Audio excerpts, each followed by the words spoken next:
plus 1 equals T2.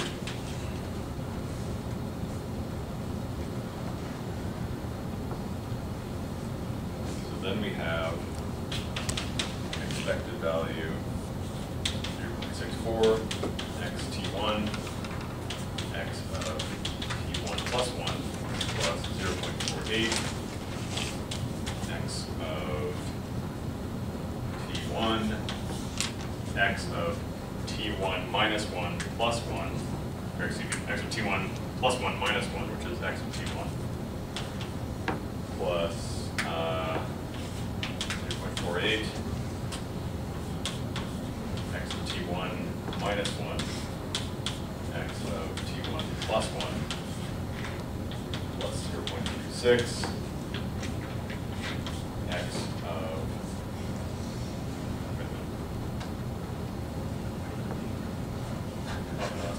x of T1 minus 1, x of T2 minus 1, which is T1 minus 1 plus 1, so that's x of T1. Okay, again, that's two different time axes there, so that's 0, that's 0, that's 0, and what's the last term left?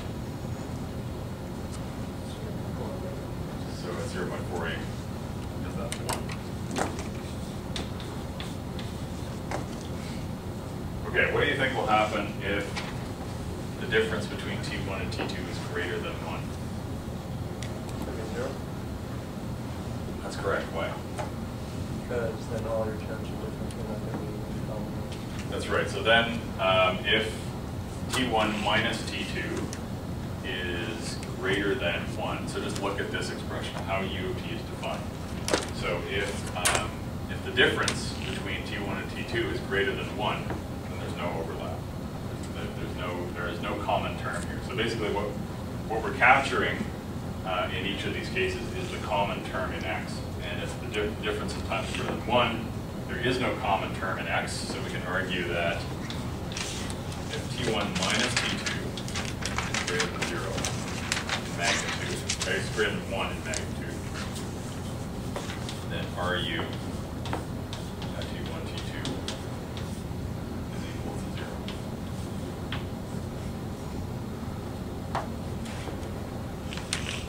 So we can finally break this down, all four cases.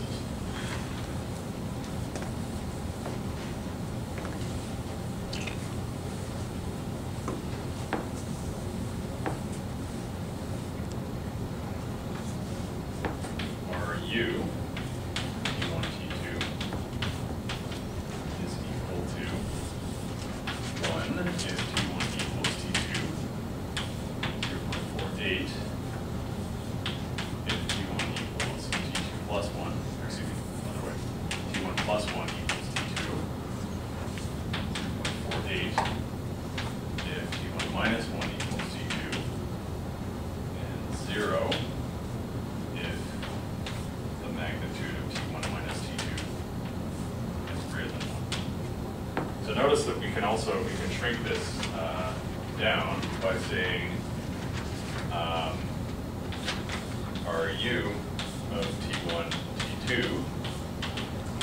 is equal to 1 if the difference between T1 and T2 is equal to 0. 0.48 if the difference between T1 and T2 is equal to 1. And 0 if the difference between T1 and T2 is greater than 1.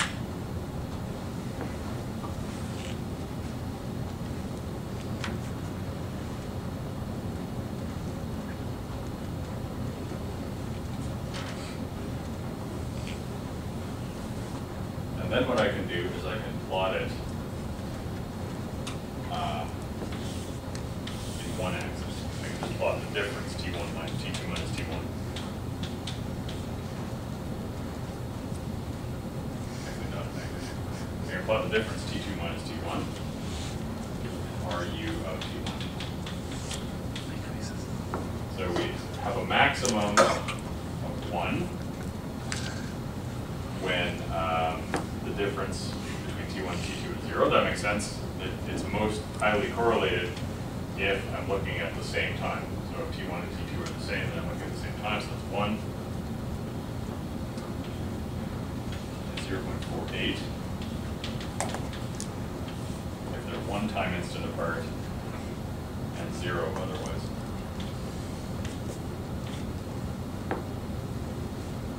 So what is this telling us? It's telling us that in order to get an independent random variable out of this process, I have to look at least 2 time instants away.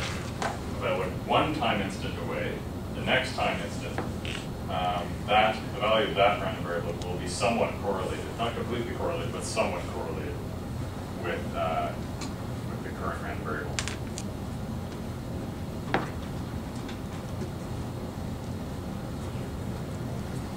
Okay, so this formulation is interesting. When I can write it, is there a question? When I can write it, when I can write the autocorrelation as a function of t1 minus t2, for one thing, that lets me generate a plot like this. My first example, it turns out I can also do that. So remember my first example, Rx, t1, t2, was 1.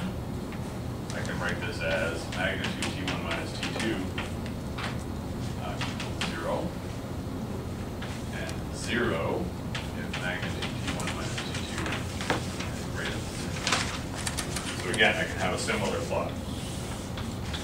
t2 minus t1, or x of t1 t2, and here it's equal to 1 if the time difference is 0, and 0 everywhere else.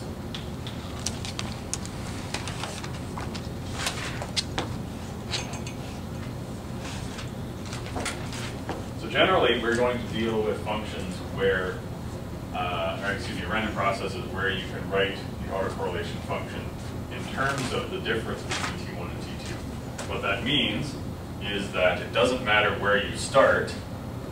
All that matters is the difference between the 2 time instants that you select. So in other words, it's not there's no absolute value of time that's important. All that matters is the time difference between two coordinates.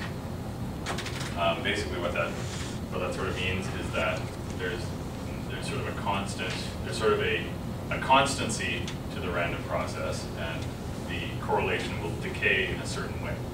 So here it decays within 2 time instants. Here the correlation decays in 1 time instant. So that leads me to another major topic. Before I do that, let me give you a couple properties of autocorrelation that are useful.